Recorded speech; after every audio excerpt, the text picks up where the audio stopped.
State Representative Tacky Chan of Quincy is joining us for our weekly Tacky Talk podcast. How's it going, Tacky? Hey, good to see you, Joe. Happy to do this from home this time. Yes, that's right. You were in the office last time, and since last we talked, we had a snowstorm, although a little one.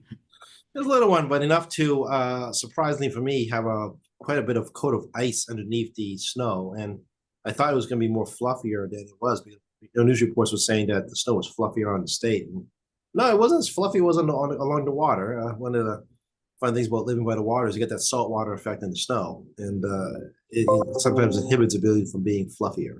That's right. You get the slush instead of the fluff. Yeah, it's not even because the way the wind blows near my house off the marsh. So, I get some higher density in certain parts. Let's put it this way, depending on where the wind was blowing. It does have to blow a lot actually by the water. So, some certain sections have like a much lower side, and much ones a much a higher mound. And it's also reflected on the car where you can see which slightly uneven coating, but yeah, but it was frozen over and underneath the snowpack. I was actually a little surprised. Yes, and not melting anytime soon because now we're in the polar vortex.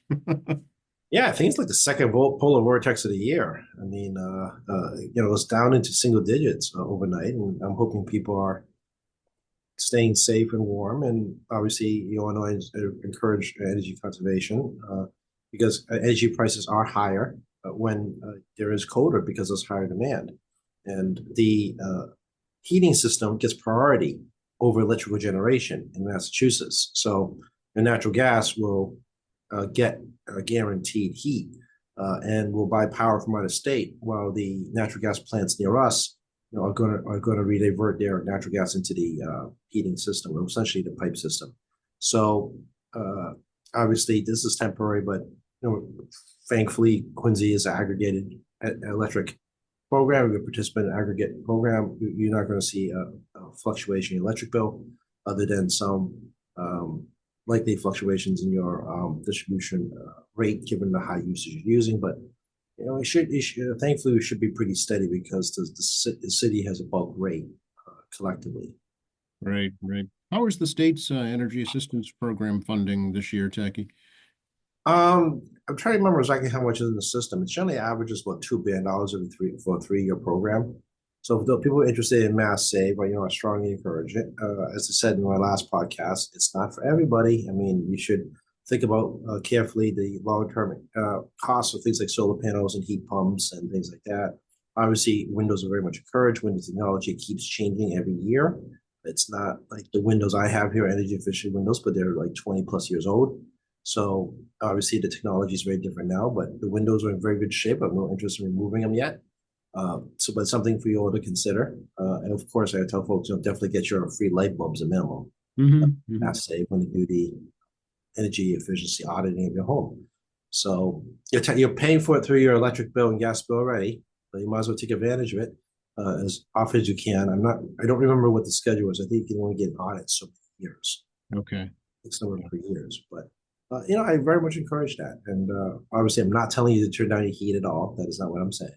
I'm just saying there's opportunities to find ways to do conservation, to programs like Mass Save, and things like closing your drapes at night, for example, trying to keep more heat in the house.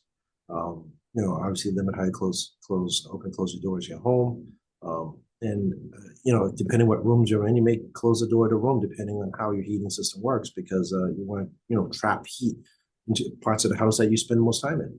Right. So, and folks should check out Quincy Community Action Programs has an energy assistance program that has a pretty generous threshold, income threshold for qualification.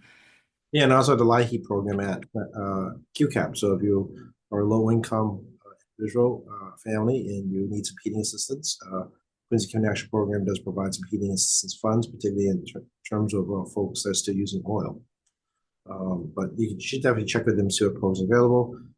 If you're on some hard times, there also is the low income distribution rate, which can lower your distribution rate bill by around 10-ish%, give or take, depending on the calculation on your situation. Something else to talk to QCAP about if you fall in the income category.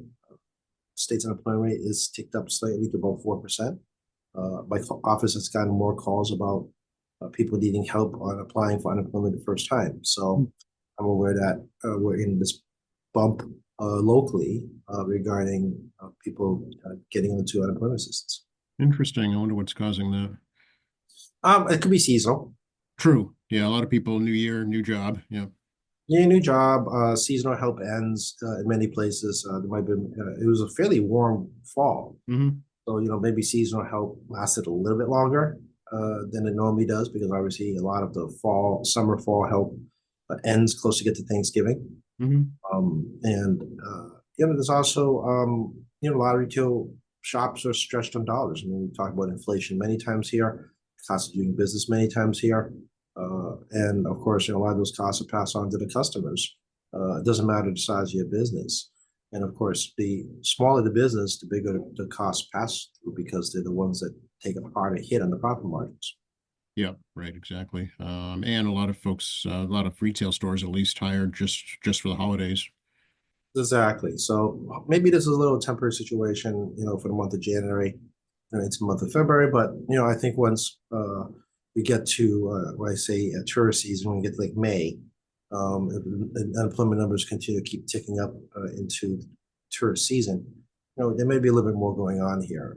Construction in general is actually slowing down just a bit because the city of Boston is not building as much as they have under Mayor Wu's current proposals on the restrictions and what they can build and how much they can build and what they're going to build. Let's leave it at that. So it's encouraging more construction outside of Boston itself. And again, there's only so much space. Even in Quincy, you see things being built, but you're not seeing, a 20-story building or, a 1-acre biotech complex, for example. Yeah. They're not, that's just not happening right now. It's just, It's pretty much built out when it comes to that size of development. Yeah. that's exactly it. And, not saying there won't be some. I'm sure in Cambridge, they'll find another piece of space they'll just demolish and put up another science center or something like that. But, yeah, between building out and just the cost of doing business, right? I mean, I'm aware that mortgage rates are somewhere between, 6.8 and like 7.2%, depending what day you ask. It's the highest rates you've seen before the great financial crisis back in 08. And that has an impact, not necessarily on just people buying homes, but also in construction. Mm-hmm. Yep, absolutely. Also, since last we talked, Jackie, we have a new president. Did you watch the Yeah. inauguration? No, I will be honest. I've not seen every inauguration. I know it's every 4 years. I tend to actually skip the second one. In Okay. my life, like I didn't watch Clinton Part 2, Barack Part 2, no Trump Part 2, Bush Part 2. Yeah. For some reason, I've actually never watched the second inauguration. I watched like the clips and then that's it. The first inauguration, I've actually sit through the whole thing. Okay. Yeah, it's just I didn't really notice it till I was like, oh yeah, I never watched Obama 2 or Clinton 2 or Yeah. I mean, it just wasn't. I've seen the show once. That's right. Well, this one a little different because it was inside the Capitol because of the weather down there. Yeah, the news clips show that it's really kind of crazy how they crammed everybody in there. And of course, security is a big deal, and nowadays, especially after assassination attempt twice, well, once, and most likely the second was as well. Of the president, you figure it'd be greater security level. I mean, I did catch glimpses of him at the Capital One Bank executives order signing show because that's what it was. It was pure entertainment the way it was set up, the way he done this, right down to throwing pens in the crowd. But I mean, it was interesting how for a guy that was attempted murder twice, really was taking a high risk into just allowing people to get within 10 feet of him. I know there's metal detectors, I know that, but I mean, there's still always an opportunity where someone just wants to jump them, for example, or take a blunt object from somewhere nearby, like a chair or some item like a full can of, well, they're probably willing to have cans of anything near him. Oh, I'm sure. Yeah. But yeah, you're right. I mean, look at the Reagan assassination attempts. It got right up and close to him with a gun. Yeah, and that was pretty high security. It was the Cold War. Yeah. After the Kennedy assassination, Secret Service have really upped up keeping people away from presidents over the years. Even now, I mean, I know that the assassination attempts were far distance using essentially sniper type rifles. Mm. but still, I mean, there's a significant barrier, and I do agree there's a failure in Secret Service on the first attempt, but there's creating these massive perimeters. So we'll see if this continues with President Trump regarding the fact he'll put himself close to a crowd to the point where highly questionable if it's a good idea. Yeah. As you're well aware, there's been a lot of talk about the executive orders, especially around immigration policy and how that might impact Massachusetts. The governor is kind of trying to get ahead of that and saying, "Don't worry," basically. Yeah, you should worry. I don't think we should pretend we shouldn't worry. I mean, it's a little complicated. We tried to talk about this more than once here, and it's really like a good hour conversation. It's not Yeah, it really is. Yeah. a simple conversation because I was talking to a friend about this last night, and it's very nuanced. It's not as simple as saying we just get rid of X, we keep Y. Um, and I have a lot of different thoughts on this in terms of like point of views. But I mean, you got to get out of the way a couple of things, right? One is that there are hundreds of temporary visas in this country, ranging from what as a HB1, which is a work visa, which is a temporary visa, to refugee status visa, which a lot of folks here on refugee status, to folks on student visas, temporary, obviously tourist visas. There's a lot of visas, right? People tend to underestimate that. And when I was a kid, and no joke, I mean, every time an Irish kid disappeared, everything said the same thing. My neighbors, that kid skipped on his tourist visa. Hmm.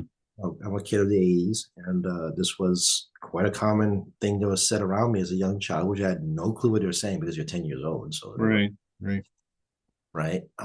So in other words, your visa expired, but you're staying in the country, and at that point illegally. Yeah, and it's not a new thing. I mean, as a 10-year-old child, I mean, that's what we hear from neighbors and other folks when they're, oh, this Irish kid's missing. Oh yeah, he skipped the visa. Is the first thing everyone says. I mean, Right. it's like expected. So, I'd like to say there's a degree of racism with discussions of undocumented aliens, immigration, because we talk about people generally, that have darker skin, brown skin, southern border, or Hispanics, right? But I mean, we're in Massachusetts. I mean, as a kid, we weren't looking for a Hispanic person skipping on the visa. We were looking for Irish kids. Hmm. Very different mentality when I was a child. Now, this is obviously not the mentality we have today. Right. So, there's all these complexities there. You sort of fight internally within the administration, but whether to even allow a visa program, which Trump has decided to keep some of the visa programs, but he's looking to get rid of other ones, which is very confusing, which ones he's really talking about getting rid of. And then you have the issue of the border, which we all agree Biden was a complete and total disaster. President Biden just could not get his hands around it. We're suffering a migrant crisis because of their failure of actually trying to have a plan of how to address the issue. And total failure. I mean, President Biden's total failure at that. So we'll see how President Trump tries to address that. Obviously, keeping people out is one thing, but getting people out is another. And a rough estimate is about 10 to 13 million people in this country are undocumented. Okay. Undocumented is different than illegal, though, right? Well, yes. If you're illegal, it means a judge declared you illegal. This is where Right. it gets funny. So, for example, if a police officer gives you a traffic citation because you got put over, you're saying, well, that you did something illegal. It's not illegal until you pay it or you go to a court and challenge it, and the court says you did something illegal. Yeah. So when you pay the citation, you basically admitted you committed a crime, right? Your citation itself is indication a cop is making an accusation, right? This is I know it's very kind of like cutting hairs, but it's very important here to cut. You're getting a citation, you've been accused. Mm-hmm. By paying it, you've accepted the guilt.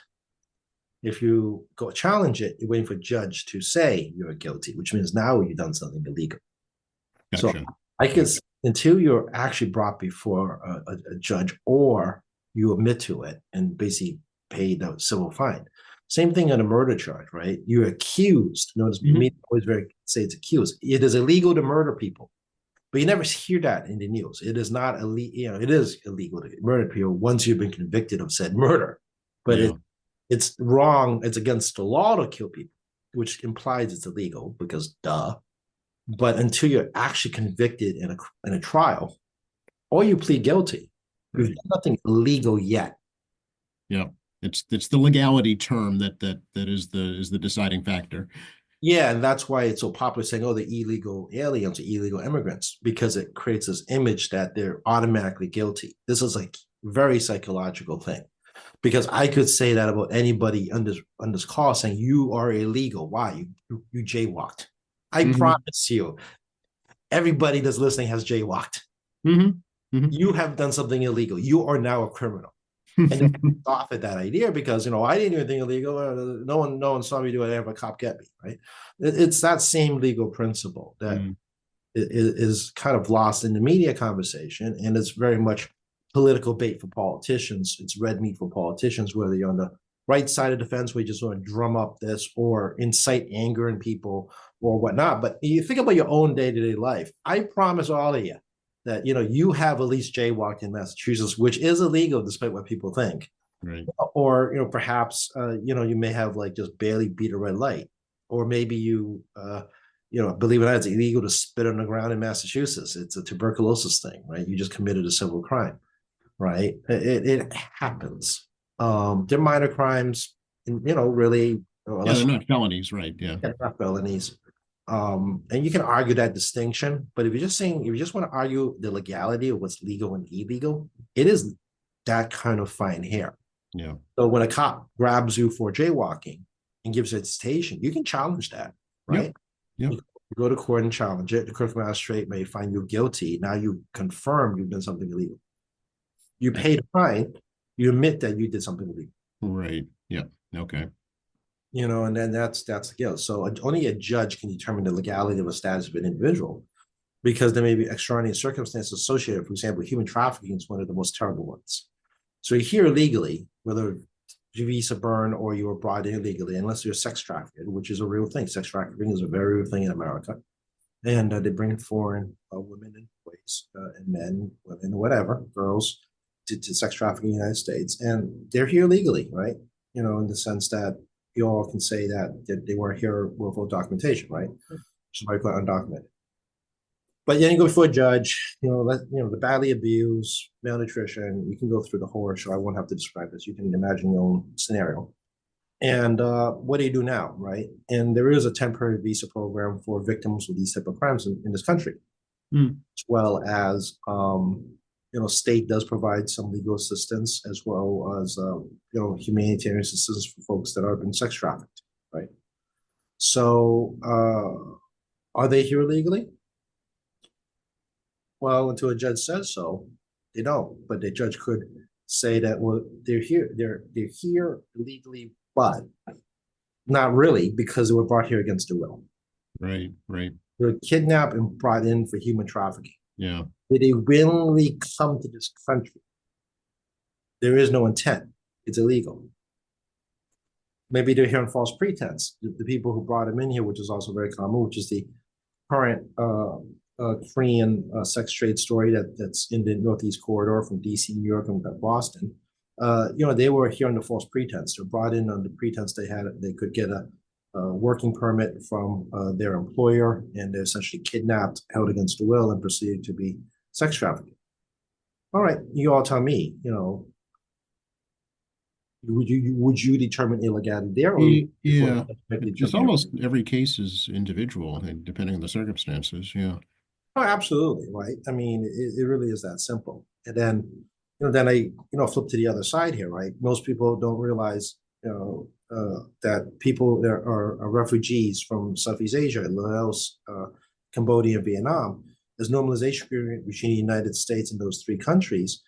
The United States can deport any refugee that's not a U.S. citizen back to the country of origin for no reason, like no reason at all.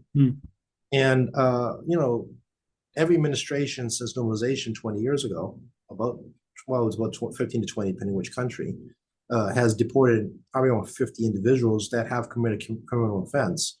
That is a refugee of one of those two countries, and shipped them back to the country of origin, of which those countries must take. Vietnam, Cambodia, and Laos must take individuals the United States sent back to as part of normalization relations. Okay. It's the only countries that I'm aware of. The United States has an agreement to have basically free ship out, so to speak, of folks back to those countries, even though you've not lived in the country for like 40 years, or you came here as a baby. You have no idea what you're looking to get there because of racism.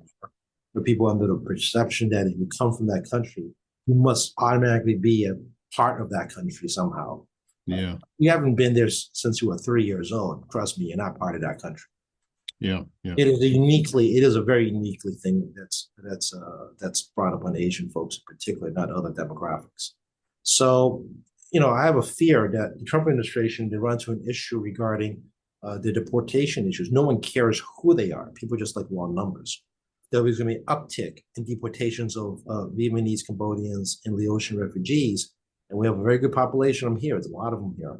Will be deported even if they have no criminal record, because legally speaking, the U.S. government can't. I see. Okay. And this kind of rock up the numbers because those countries must take them. It is not an option for those three countries not to accept these folks back. So you revoke their refugee status or permanent or the green cards, and then permanent residents, ship them back to those three countries. Yeah. And they have no legal standing actually because this is a part of a treaty agreement between two countries. Plus, Yep. The U.S. can revoke your status, under a higher law, which is this agreement with Yeah. these two But treaties. and that brings up the issue of this birthright citizenship discussion, where what if these folks, while they have been here, have had children here, born here in this country, by the Constitution, those children are citizens. Well, most of those people have kids here, right? I actually know of an incident which I will not talk about because it's a private matter of one of a constituent in Quincy that has actually this happened to in December. Huh. A person that's did a crime, did the time back as a younger individual when, quite honestly, didn't know what was going on, did something very foolish, and cooperated with law enforcement because was doing stupid, as you guys can imagine, and as a result, paid the price and then lived a clean, safe life ever since with kids and jobs and all that stuff, and just kept out of trouble. And yeah, the Biden administration sent this individual back to Vietnam. Hmm. The reality, it's not about political party, political philosophy. It's political convenience for whoever's in power. Yeah. That's what's going to happen to a demographic in our country from Southeast Asia because it's easy and it racks up the numbers. And I really think this is going to happen under the Trump administration as they find out that not every country wants people back that are murderers. And that's, people think other countries are stupid in this country. Like other countries aren't stupid. They don't want murderers to come back. So, and it's also not their problem. They commit a crime in the United States. Why is it somebody else's problem?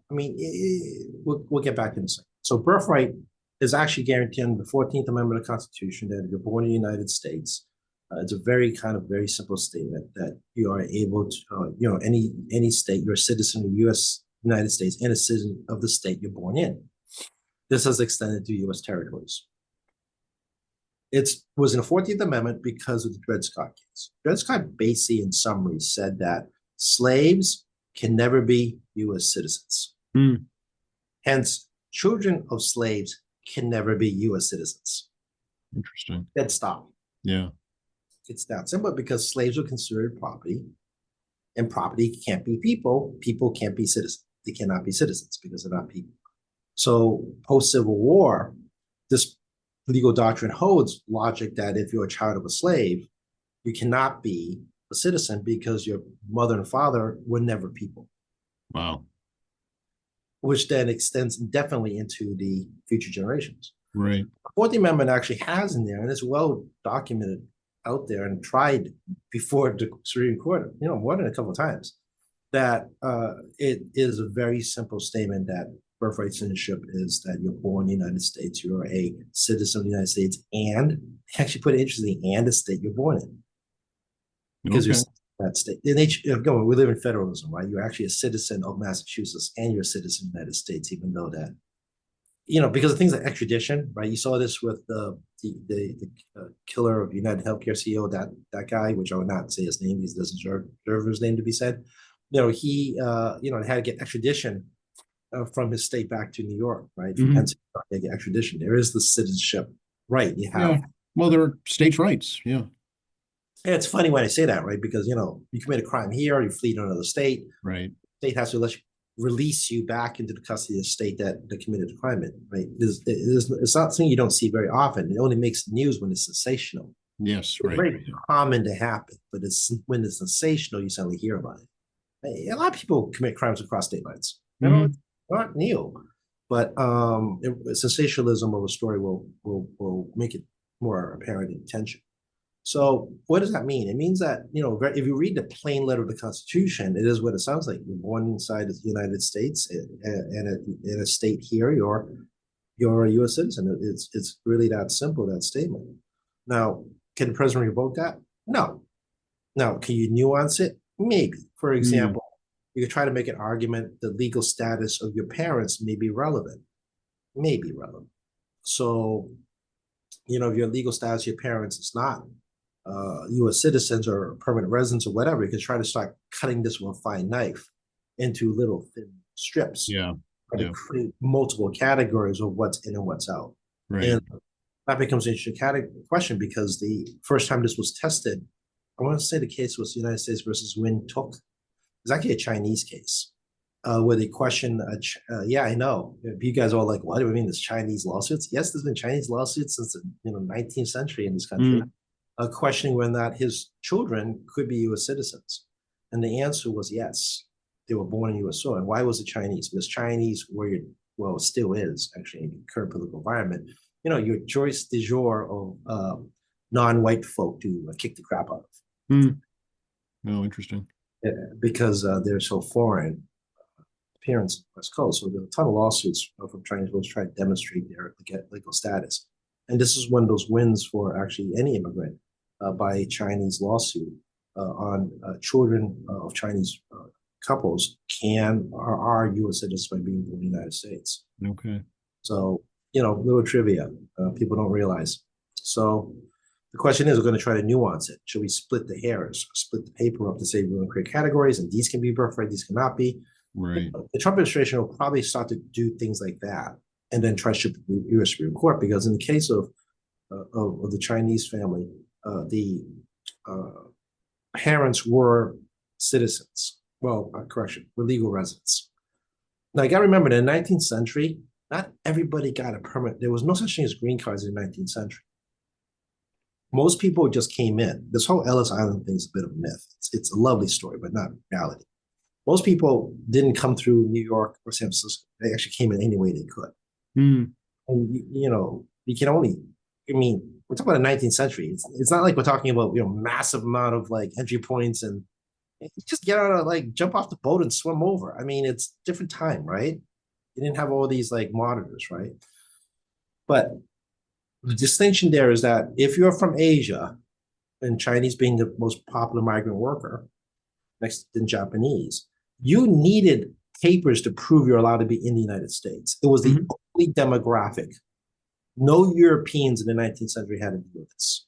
And Mexico is an interesting conversation with Spaniards, so we'll leave that aside. But in the 19th century, not the 20th, 19th century, the only individuals that needed to have papers showing they have a status here are people from Asia. I did not know that. Yeah, exactly. Yeah. So this idea of permanent residency, or demonstrated legality of your status in the United States in the 19th century is kind of a squishy thing. So if you come from a European country, there was not really a question mark if you were supposed to be there. People didn't ask for papers. Interesting. Social Security cards didn't exist. Social Security is a 20th century invention. Yes, 1930s, I think. Was it FDR, right? Yeah. Yeah, those identifications exist. Income taxes really only applied to the uber wealthy, not to the common man, because the country was paid on excise taxes, namely alcohol, tobacco, guns. Those are three things to excise tax. And of course, the government was to be smaller. We don't have there was no ginormous military. There was no state services. There was very limited to foreign affairs issues, very little domestic services overall, other than what's allowed in the Constitution. So the budgets were tiny relative to today at all. So things like tariffs was a portion of those tiny budgets, right? And the state budgets, on the other hand, were large because the state did all the services. Yeah, right. The federal government didn't do anything. It was a local domestic service run by states in the 19th century. Of course, not all states being equal. So why did I bring this up? Because there's a lot of oversimplification of these issues regarding immigration, who people are in the so-called legal statuses. And we as individuals listening and talking here are making judgment calls that, frankly, it's just a judgment call of an opinion. And that's all you have. And mine is an opinion too, because I told you what the legalities are. My or your decision what the legalities are. That is up to a court of court of law to decide what legalities are. So everything all of us says here is an opinion to a court says otherwise. Yeah. That's what deportation criminals. I tend to lean on the side of the victims of the crime. I don't like criminals. I don't think anyone does. But victims of crimes deserve justice. And this is the part of conversation that's being left out. So your kid's been raped and murdered by undocumented. And the solution is to send this person back to a country of origin, assuming that country wants them. Very good question. And they go, and if they say they do, let's say this, provided the Trump scenario is correct, that they will take these people back. They're the murderers. Well, they get off scot-free, go home, and nothing's ever happened. And you, as a victim of a murdered child, will stand there and realize that this person just basically got a free ticket home and is going to live their normal life normally without facing American justice. Mm. So your idea is American justice deportation for the point of getting freedom? Right. Not a bad deal for a murderer. And you're all like scratching your heads now, probably thinking, oh, we just punish someone. No, you just basically make victims in the United States of violent crimes even worse victims, because that individual you sent back to their home country is enjoying a quiet life. I guess the assumption is they'll be punished there in their home country, but that's not always the case. It's never the case. Mm. We're not. Everyone thinks everyone's like the United States. If you commit, for example, sex trafficking in another country, and you're a U.S. citizen, you will be brought back and tried for a crime in another country. It is part of federal law. Mm-hmm. Not necessarily in other countries. I see. Right? Why would they? It's their expense to put the person in prison for a victim that's not their citizen. Yeah, true. Right? So, I mean, I get it, but if you're a person that's been victimized, you got no justice under this proposal. And that's assuming they take them back. Now, if the country of origin doesn't want them back, you can't just drop them off. What do you just drop them off, like throw them off the side of a boat next to a country and see what happens? I mean, that's not how it works. So who's going to make out the best is private prisons. Yes. So what's going to happen is that there's insufficient detention areas. The federal government will hire the private prison companies to create detention centers for these folks they're trying to deport, whether they're here as try to deport a criminal convicted of a crime, person who committed a crime but not convicted yet. There's a whole due process issue there. And then or people who have done nothing wrong that be here without papers and also deport. And they could be all in the same space in a private prison, waiting for the federal government to decide where to send them if the country doesn't want them back. I never heard of a private prison. Oh no, those have been around a while. It's like all through like the American Southwest. I mean, remember Bill Weld tried to do that? He tried to ship a bunch of prisoners to a private prison in like Pennsylvania. No, I don't remember that. Oh yeah. This was a thing. People forget. I mean, Weld had like this brilliant idea to save money in the prison system by shipping people out. What's a private prison? I never heard of a private prison. It's what it sounds like. It's a prison that's owned by a private company that you basically pay for them to hold prisoners. Really? News to me. Yeah, it's like a quote unquote cost savings for the government. But is it? I mean, are they in any in Massachusetts? No. They're all in basically places that have a lot of empty space where you can't get to them. Oh, okay. It's not like who they run by. Oh, they're. I have to look it up. Do you want me to look them up? It's just I never heard of a private prison. Like this a prison company, like prison.com. Let me go to my phone. Hang on. Okay. Private prison companies. Yeah, actually, the funny trivia is that the stock went like crazy ass when Trump got elected because they're anticipating a lot of work. CoreCivic, Correctional Corporation in America. They own and lease jail, prisons, and reentry centers. GEO Group, also known as Wanko Hurt Securities. LaSalle Corrections, Management Training Corporation, Community Education Centers is another corporation name. Yeah, there's quite a few of them.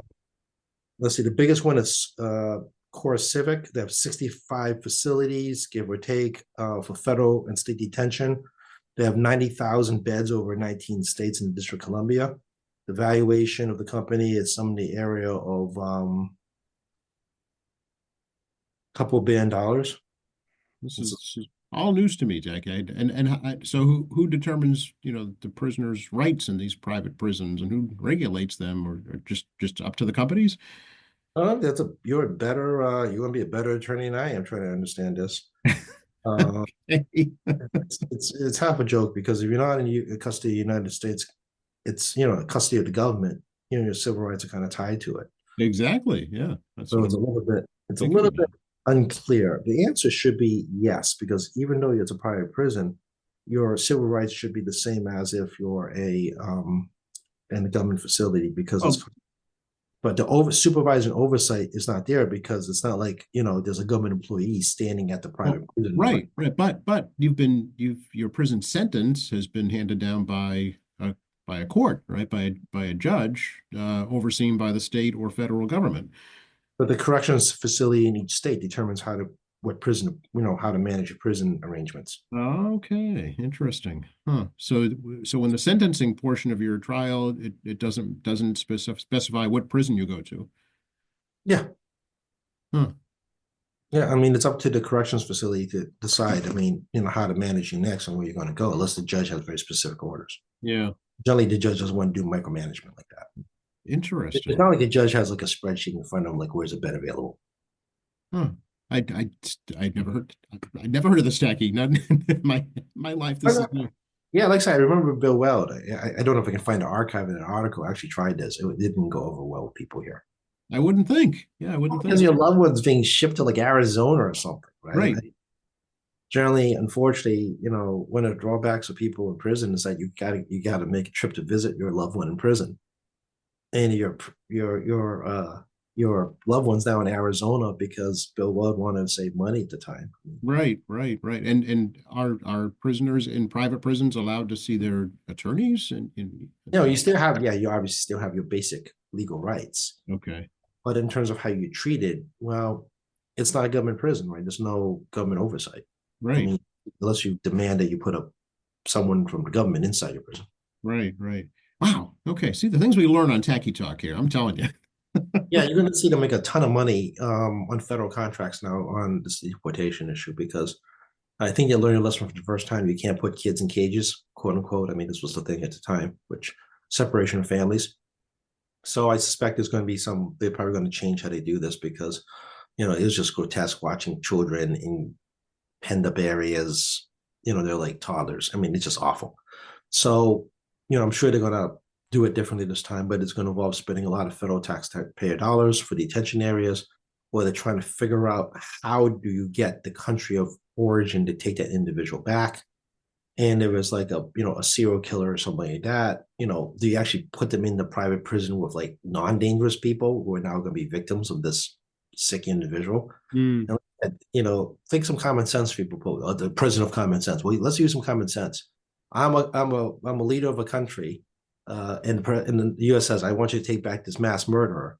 Would common sense say yes? If you say yes, then clearly let's rediscuss what your definition of common sense is. Right. So I suspect if Trump's intending to do that, he's either going to have to threaten them, which probably is going to work, or they're going to have to pay them. And this costs you guys more money too as taxpayers because you're not going to hear that story because you got to incentivize.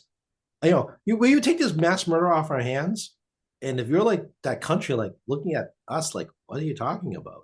And then it's like, now what, right? What's my incentive to take this murderer off? Because you got to let this crazy guy loose in my country because I can't put him in prison. He does no crime. He's done no crime in my country. Right. It's like people who commit crimes in like France come to the United States, run around until the French tell us the person committed a crime. And how do you know? It's like, undocumented Irish terrorists. These are real, right? In Massachusetts at one time, there are a lot of undocumented Irish who were actually terrorists, which, the US government helped wrangle up to bring back to justice once the U.S. government knew who they were. Mm-hmm. Right? I mean, you don't know who they are. I mean, then what good is it? Wow.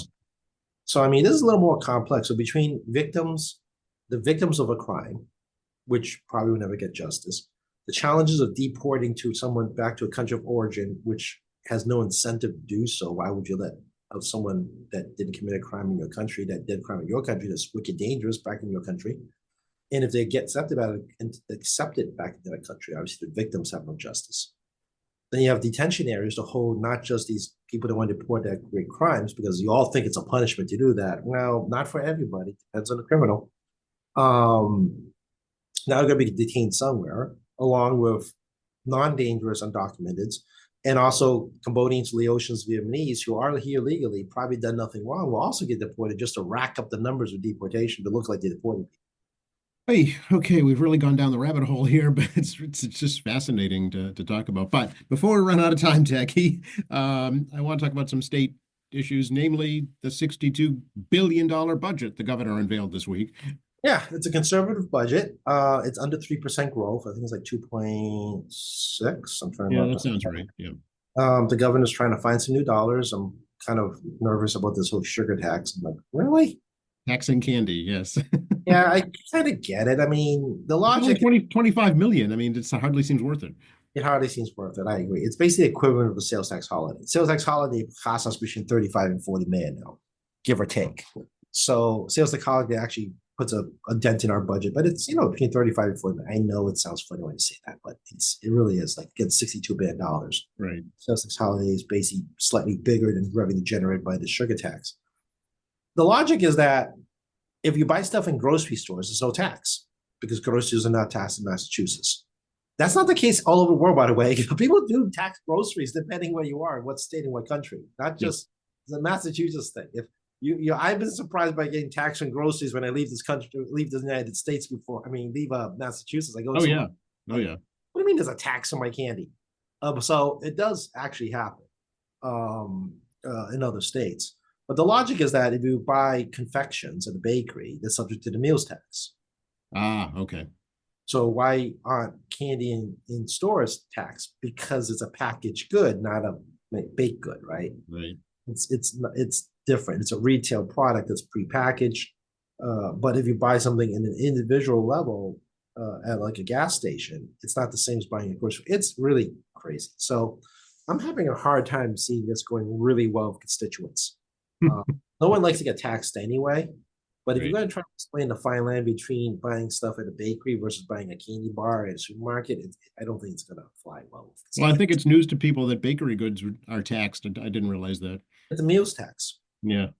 It's a meals tax. It's not a sales tax. It's a meals tax. You buy baked goods at a bakery, it's a meals tax. Right. Yeah. So, no, I have a hard time seeing this flying well with constituents. I really do. I really have a hard time seeing that. The MBTA is the big one, as we've talked many times. I mean, it's already been broadcast in the news more than once that we use the millionaire's tax to big the hole up. It's going to be like 2/3 plus of the millionaire's tax to plug the hole into T. Yeah, it's like what, $700 million, I think. Yeah, this was one time $300 million some decades ago. Now it's 700, right?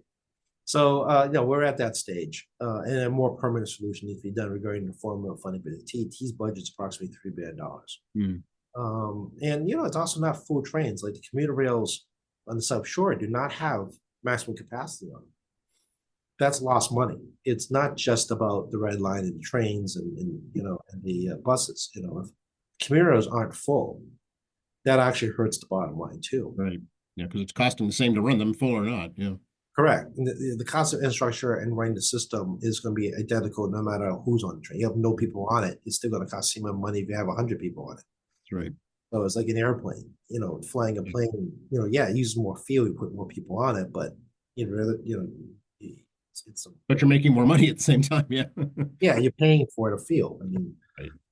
So that's the big part of the budget too. Obviously, you saw the news that trying to fight these broker fees that are sprung onto renters unsuspectingly with no contractual agreement between the broker and the renter. So the governor's office actually adopted the language that we wrote in committee, much to our happiness and surprise.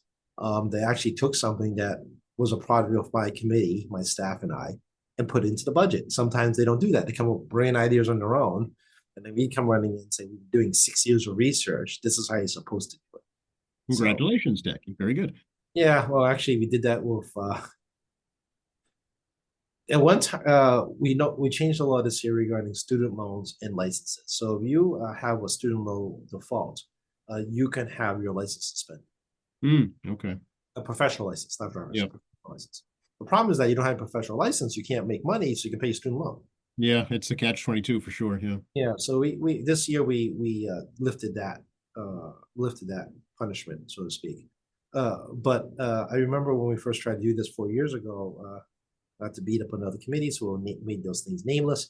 But another committee got ahead of us on this, and we were just trying to clean up to make sure we got it right. They actually had it, they did it only half correctly, and then we actually had to inform the speaker's office that this is only half correct, and here's the reason that we've been working on it longer than the committee that had it prior to us because of a directional failure of the clerk's office of where to set a bill. So, yes, folks, we're human in the legislature, and mistakes happen, and hopefully someone else will catch a mistake and fix it. As an example, one that that finally became law, but there was a little bit of a bump in the road. Yeah. The committee was doing the research and we came to the conclusion this is how it's supposed to work, and we confirmed it, we were right. So there's that. What else?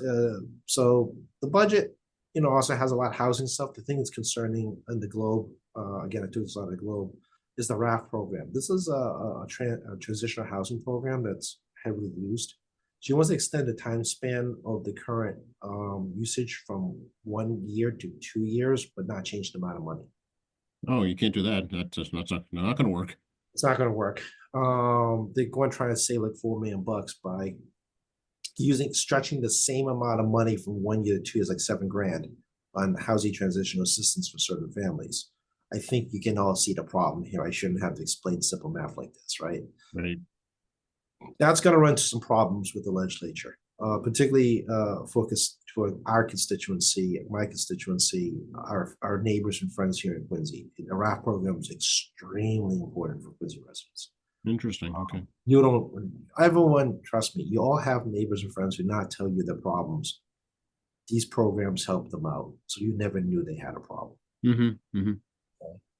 So then you have the shelter issue, which continues to be a major controversy. I just saw a letter in my email before getting on to you that the chair Ways and Means is looking for greater details on very much vagueness on what the government was talking about. She mentioned this briefly in her State of State address. She's trying to address through the budget, and she also asked for $470 million in a supplemental budget, which we're kind of hesitating, as you can tell by the way that Ways and Means sent a letter to the governor's folks asking for a full explanation of what's going on here with this money. I've been critical. You've heard me be critical about this. The legislature's been very critical. The public's been critical. You've been critical. I mean, everybody's critical in this. And again, back to the failure of the federal government. But something's going on here, and I want to remind folks. I mean, veterans have like Veterans Homeless Services. They already have a separate service. I mean, people like love these red herrings, right? Oh, you're denying a veteran service. No, if you go down State Street in Boston, there's a Veterans Homeless Service Center right there. Right? We have veteran services in Quincy. Right? People love, again, red meat bait, right? But in terms of prioritizing residents, the governor's already prioritized residents. Now they want to do like document checks that we've already done on the migrant welcome centers. We're not sure where she's going here. So we're very concerned by the lack of details that they submitted through the budget. And, Ways and Means is now actually actively, for lack of term, investigating. What are you trying to tell us? Yeah. We need more of an explanation. So stay tuned. The migrant, well, it's no longer a migrant issue. Unemployment's going up. So just the shelter program in general is being questioned. And again, I mean, I tell you, very few people listen to me have ever seen a child sleeping on the street. They'll get ready. Depending on how the government wants to do this, you will see children sleeping on the street. So hope that doesn't happen. Hope it doesn't. But again, if you go to other states and other countries, you do see it. Yeah. You just never notice it because they treat homeless people as they're invisible. I'm serious. We do. You walk by people and never see them. It's just how we are. And you probably be in other states or other country and walk by homeless people and never see them. Think about it, people. Let's think about it for a second, right? It's not an accusation, it's human behavior. So but we'll see again. We'll have more chats about this down the road as we get closer and closer to budget debate as we start to get more details. Okay. Yeah, I'm guessing no committee assignments yet. No, there's no rules debate still. I'm waiting Okay. for them to schedule that. So the two big items we have pending for us in the formal session is this rules debate, so it establishes rules. And the second one is the supplemental budget, which is going to include things like this weekend. Snow removal money is actually part of supplemental budget because we don't know how much snow is going to be. We generally budget like $20-40 million in the main budget. When it actually does snow, we actually don't know how much it costs. So we always set aside reserve money, kind of like hanging out. If it doesn't snow, great. Taxpayers save a couple of bucks. If it does snow and it snows horribly, and don't forget, we do the whole state, not just Eastern Mass. So if you hear like 24 inches in the Berkshires, well, guess who's plowing that? It's Right. state. Yeah.